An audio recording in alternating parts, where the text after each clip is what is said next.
O'zimizda ayb. Mana ko'rasizlar, agar mana shu tug'ilish shu tempda agar davom etadigan bo'lsa, 5 yildan keyin o'g'il bola hech kimga kerak bo'lmay qoladi. Hamma qiz ko'rish to'xtab qoladi.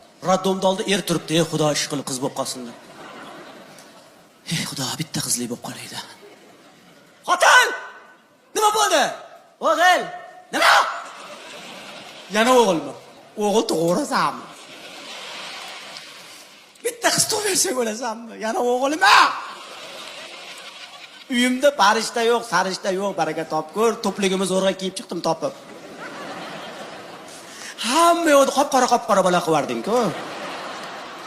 Ertaga bularga qaytadan xotin topib beraman men.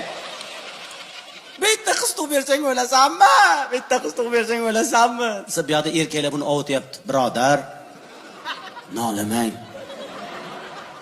O'g'il bola ham bola. Tirnoq qazorlar bor, birodar.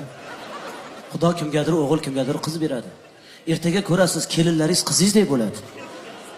Yana bitta qizim bo'lsin degandim-da aka. Ertaga o'lsam kim yig'laydi aka? O'lganingizdan keyin nima farqi bor? Bura yig'laydi. O'lgan bo'lasiz-ku baribir. Men bitta qizim bo'lsin degandim-da aka. O'zingizda nima aka? Menda qiz.